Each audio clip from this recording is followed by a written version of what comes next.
بسم اللہ الرحمن الرحیم الحمد للہ رب العالمین والصلاة والسلام علی سید الانبیاء والمرسلین سیدنا و مولانا محمد وعلی آلہ واصحابہ اجمعین اما بعد فاعوذ باللہ من الشیطان الرجیم بسم اللہ الرحمن الرحیم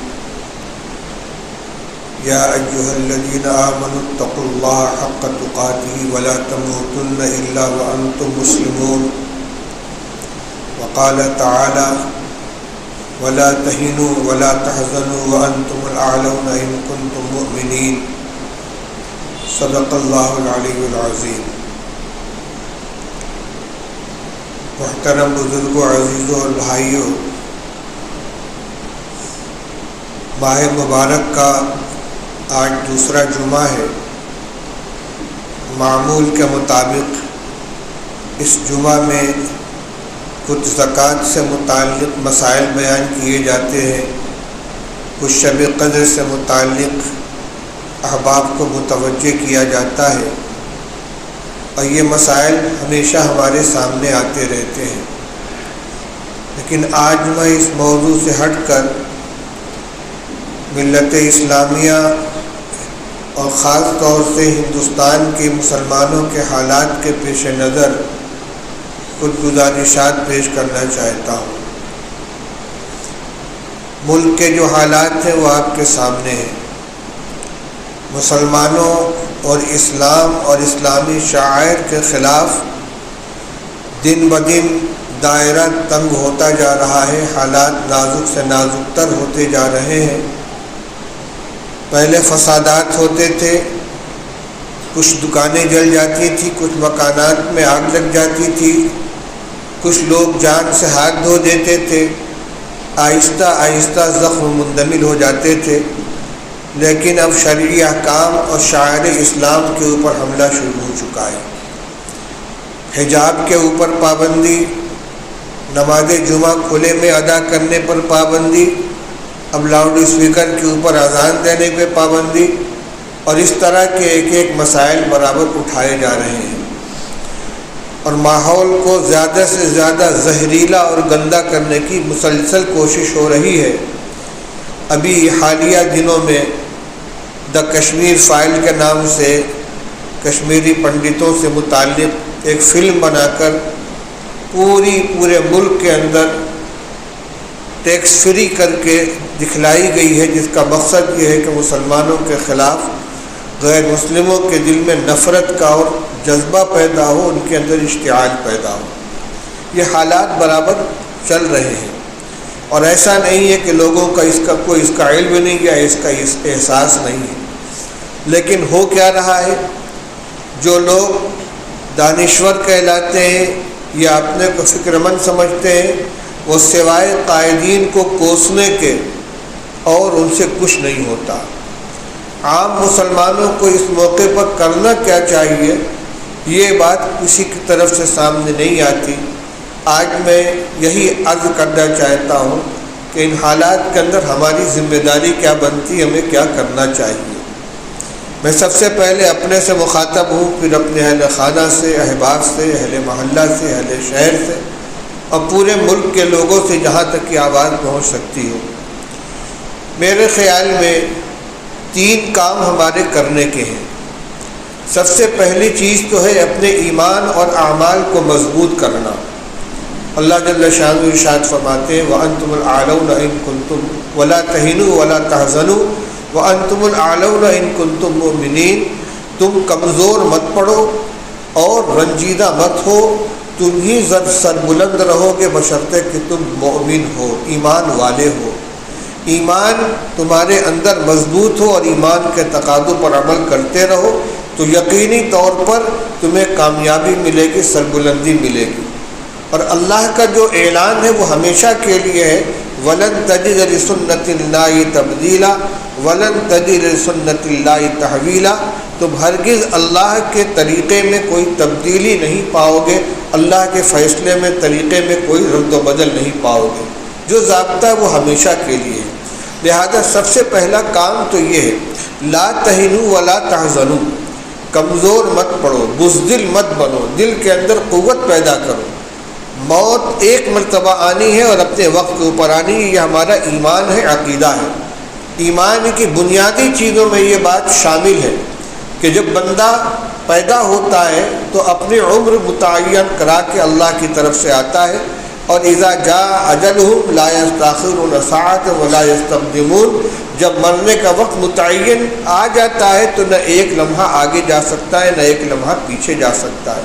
وَلَوْ كُنْتُمْ فِي بُرُوجٍ مُشَيَّدَةٍ، مضبوط قلعوں کے اندر بھی آدمی چھپ کر اگر بیٹھے گا تو موت وہاں پہنچ کر رہے گی۔ اس لیے موت تو آنی ہے، ہر ایک کی آنی ہے، اپنے وقت کے اوپر آنی ہے اور صرف ایک مرتبہ آنی ہے۔ لہذا موت کے خوف سے آدمی کا ہر وقت ڈرتے رہنا، اپنے دل کو کمزور کرنا، یہ ایمانی قوت کے بالکل خلاف ہے۔ صحابہ رضی اللہ تعالیٰ عنہ کے حال تو یہ تھا کہ ان کو برچھی لگتی ہے تو کہتے ہیں فزت ورب الکعبہ، رب کعبہ کی قسم میں تو کامیاب ہو گیا۔ اس لیے دل کو مضبوط رکھیں اور ہمیں کیا کرنا ہے وہ کریں۔ سب سے پہلا کام یہ کہ اپنے اعمال کو درست کریں، اپنے اخلاق کو درست کریں، جلوت اور خلوت کی زندگی کو تقوی والی زندگی بنائیں، اللہ کی نافرمانی سے اپنے آپ کو بچائیں، نمازوں کا اہتمام 100% ہو، رمضان و غیر رمضان میں۔ جو ہمارے اخلاقی کمزوریاں ہیں، خرابیاں ہیں، بدعمالیاں ہیں، ان سے توبہ کریں، ان سے اپنے آپ کو بچائیں، اپنے گھر والوں کو، اپنے بچوں کو، عورتوں کو، جوانوں کو ان سے روکیں، ماحول کے اندر سے خرابیوں کو مٹانے کی کوشش کریں، اس لیے کہ اللہ کی مدد تقوی اور ایمان کے اوپر، تقوی اور صبر کے اوپر۔ وَمَن يَتَّقِ وَيَصْبِرْ، جو آدمی تقوی اختیار کرتا ہے، اللہ سے ڈرتا ہے اور دین کے اوپر جمتا ہے، اللہ تعالیٰ اس کی مدد فرماتے ہیں۔ صحابہ کرام رضی اللہ تعالیٰ عنہم کی اسی تقوی اور صبر کے اوپر مدد ہوئی ہے۔ اپنے اعمال کو درست کریں، اخلاق کو درست کریں۔ دوسری چیز یہ کہ ایک تصویر اسلام کی اور مسلمانوں کی وہ ہے جو دوسروں کی طرف سے دنیا والوں کے ذہن میں بیٹھائی جا رہی ہے کہ یہ متشدد ہیں، دہشت گرد ہیں، بد اخلاق ہیں، قاتل ہیں، خونی ہیں۔ اور ایک اسلام کی اور مسلمانوں کی حقیقی تصویر وہ ہے جو ہمیں اسلام نے سکھلائی ہے، جو اللہ اور اس کے رسول صلی اللہ علیہ وسلم نے ہمیں بتلائی ہے، جس پر صحابہ کرام رضی اللہ تعالیٰ عنہم قائم تھے۔ ہم امن پسند ہیں، غریبوں کے، مسکینوں کے، پڑوسیوں کے مددگار ہیں، انسانیت کی بنیاد پر ایک دوسرے کی خبر گیری کرنے والے ہیں، ہمدردی کا معاملہ کرنے والے ہیں۔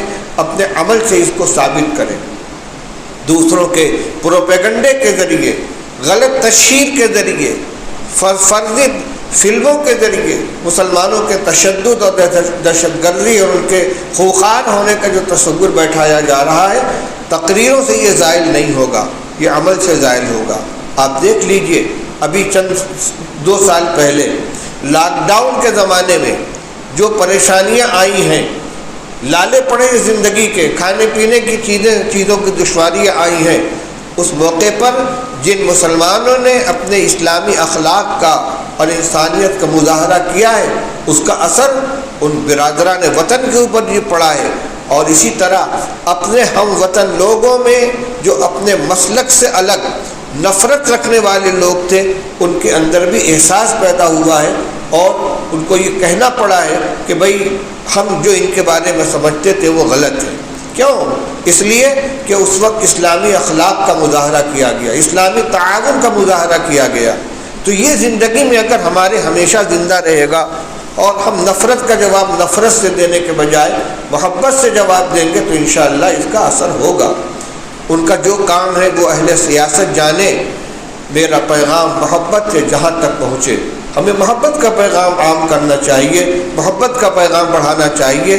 ہمیں کسی دوسرے کے اوپر بھروسہ نہیں کرنا ہے۔ جو حالات چل رہے ہیں آپ دیکھ رہے ہیں، نہ کوئی سیاسی پارٹی ان کے خلاف آواز اٹھا رہی ہے، نہ کوئی سیاسی لیڈر سامنے آ رہا ہے۔ ہمیں جو کچھ کرنا ہے اپنے قوت بازو اور اپنے قوت ایمانی کی بنیاد پر کرنا ہے۔ اس لیے اپنے اعمال کو اور اخلاق کو درست کریں، دل کے اندر ہمت پیدا کریں۔ لیکن سوال یہ پیدا ہوتا ہے کہ حالات کی بنا پر جو دل میں کمزوری آ رہی ہے، خوف بیٹھا ہوا ہے، دہشت کے شکار ہے، یہ ہمارے دور کرنے سے کیسے دور ہوگی؟ میرے بھائیوں، اس موقع پر ایک اور حدیث یاد آئی کہ یہ جہاں سے، جس راستے سے یہ کمزوری آئی ہے، اسی راستے سے اس کو دور کیا جائے گا۔ ایک حدیث ہے جو پہلے بھی آپ سن چکے ہوں گے، اور آج کے حالات پر وہ بالکل صادق آ رہی ہے، بالکل فٹ بیٹھ رہی ہے۔ اللہ کے رسول صلی اللہ علیہ وسلم نے ارشاد فرمایا، یوشک الامم ان تداعی علیکم کتداعی الآکلۃ الی قصعتها قالوا ومن قلۃ نحن یومئذ یا رسول اللہ قال بل انتم یومئذ کثیرون ولکنکم غثاء کغثاء السیل ولینزعن اللہ فی قلوب من قلوب عدوکم المہابۃ منکم وليقذفن اللہ فی قلوبکم الوہن قالوا وما الوہن یا رسول اللہ قال حب الدنیا وکراہیۃ الموت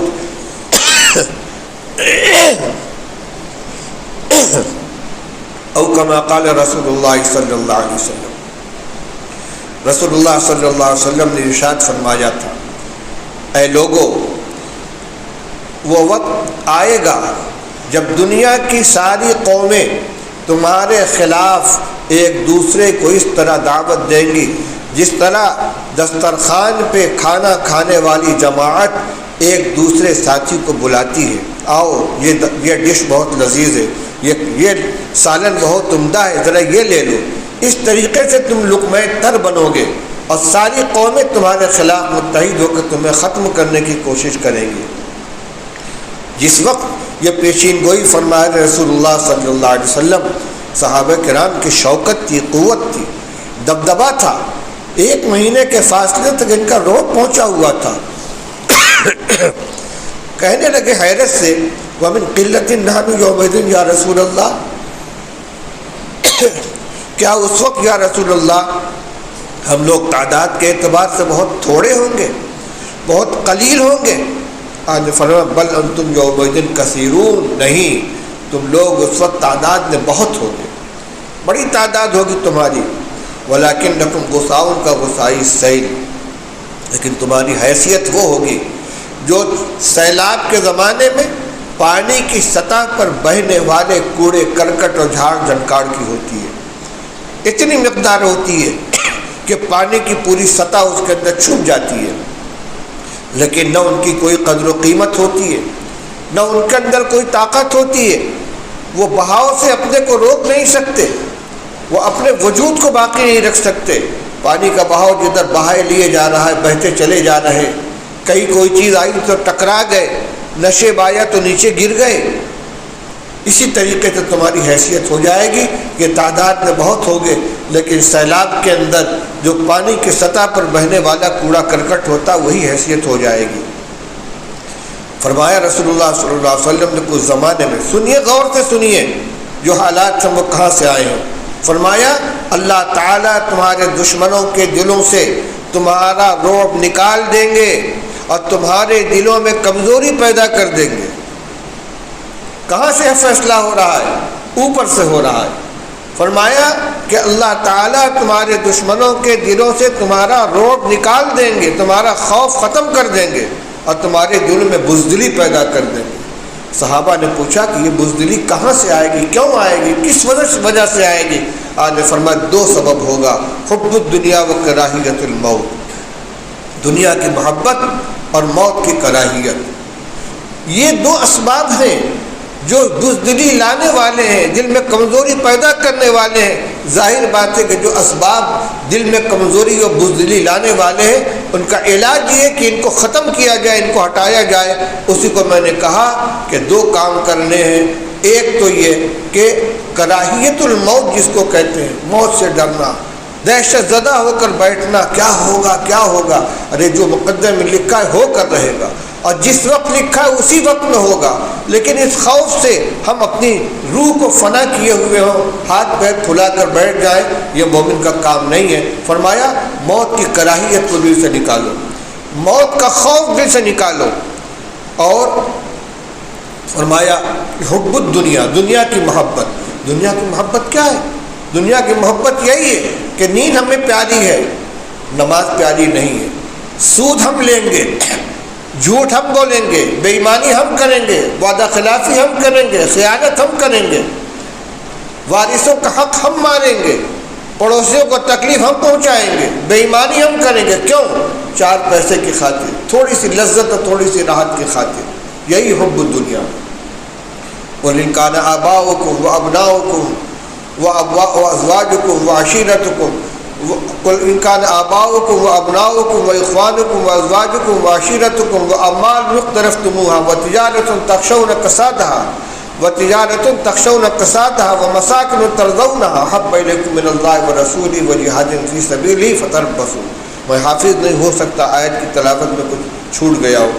اللہ تعالیٰ فرماتے ہیں کہ آپ لوگوں سے کہہ دیجئے کہ اگر تمہارے باپ، تمہارے بھائی، تمہاری اولاد، تمہاری بیویاں، تمہارا خاندان، تمہاری تجارت جس کے مندہ پڑنے کا تمہیں ہر وقت خوف رہتا ہے، تمہارے مال جو تم نے سمیٹ کر رکھے ہیں، یہ تمہارے مکانات جو تم کو بہت پسند ہیں، یہ تم کو اللہ اور اس کے رسول سے زیادہ پیارے ہو جائیں اور اللہ کے راستے میں جہاد سے قربانی دینے سے زیادہ تم کو پیارے ہو جائیں، تو انتظار کرو حتیٰ یاتی امر اللہ، یہاں تک کہ اللہ کا فیصلہ آ جائے۔ یہ ساری چیزیں قرآن کے اندر موجود ہیں، کھلی ہوئی ہیں۔ اس لیے میرے بھائیوں، صرف فریاد کرنے سے اور حالات کا شکوہ کرنے سے کچھ نہیں ہوگا، اپنے اندر قوت پیدا کریں اور جن راستوں سے یہ کمزوری آ رہی ہے ان کو ختم کریں۔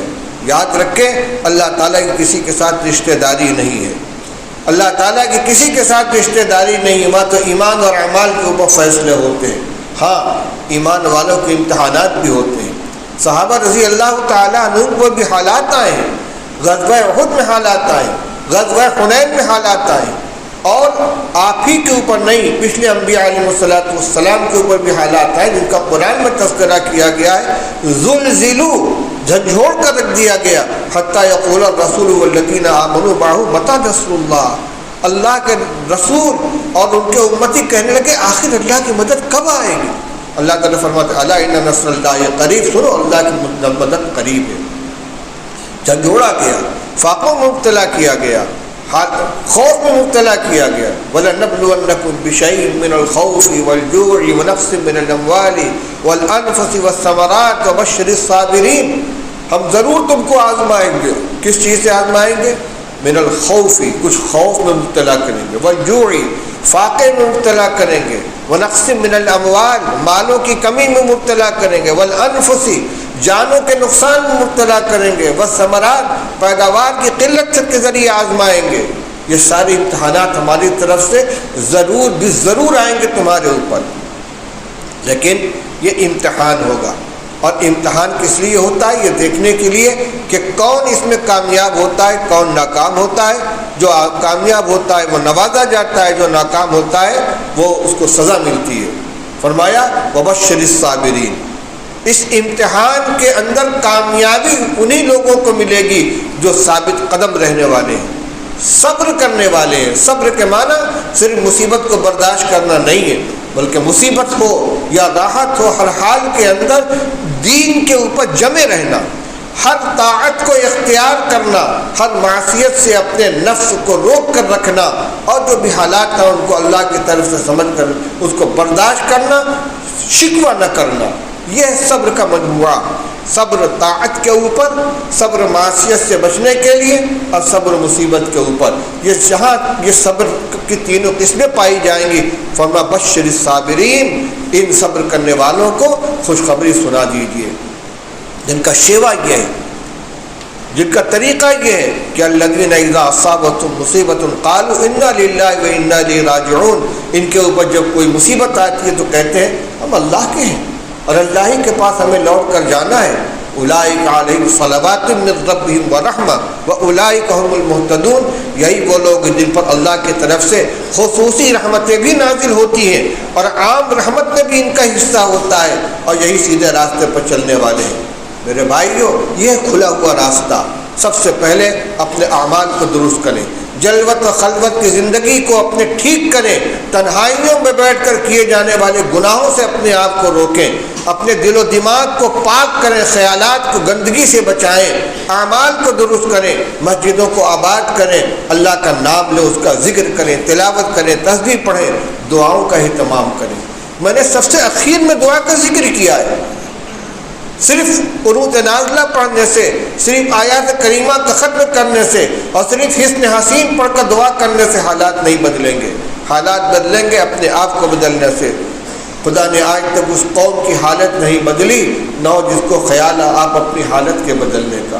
ہم اپنے کو بدلیں گے تو سب کچھ بدلے گا، اور صرف دعائیں کریں گے تو اس سے اللہ تعالیٰ کے یہاں سے فیصلے اعمال اور اخلاق کے اوپر ہوا کرتے ہیں۔ ٹھیک ہے، بدلیں گے وہی، دعائیں قبول کریں گے، لیکن دعاؤں کے قبول کرنے سے پہلے، دعاؤں کے کرنے سے پہلے ہمیں کچھ کرنا بھی ہوگا۔ صرف دعاؤں پر اکتفا نہ کریں، دعائیں بھی کریں۔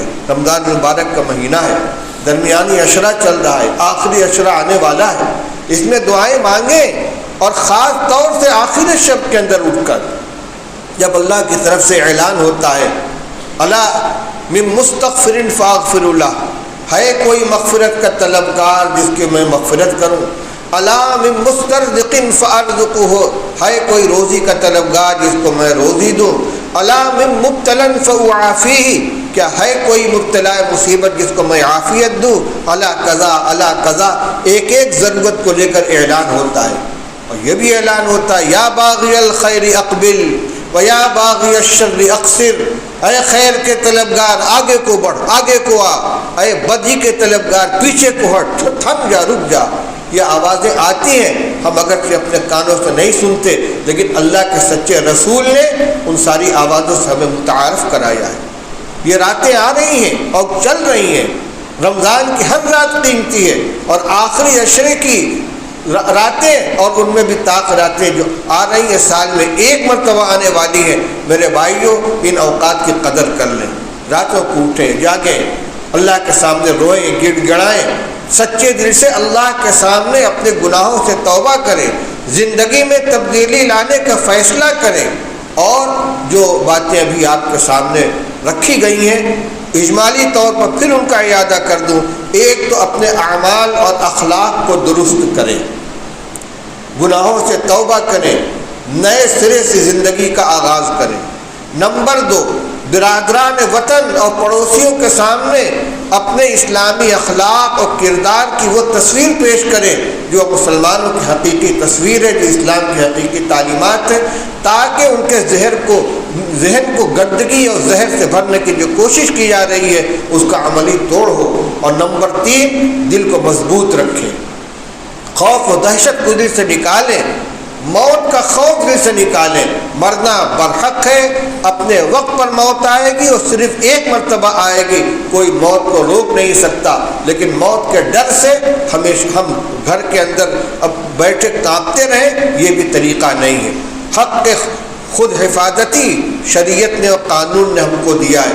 خدا نہ خواستہ حالات ایسے آ جائیں کہ ہماری جان مال کے اوپر حملہ ہو جائے تو ہم بزدل بن کر گھر میں نہ بیٹھے رہیں، ہم امن و امان کے محافظ ہیں، اپنی طرف سے کوئی امن کے خلاف اقدام نہیں کریں گے، لیکن اگر ہماری جان مال عزت آبرو کے اوپر کوئی حملہ آور ہوتا ہے تو صرف نعرے تکبیر نہ لگائے چھت کے اوپر چڑھ کر، بلکہ اللہ نے جتنی طاقت دی ہے، ہمت دی ہے، جتنی استطاعت ہے، جو اسباب فراہم ہو ان کے ذریعے اپنا دفاع کرنے کی کوشش کرنی چاہیے۔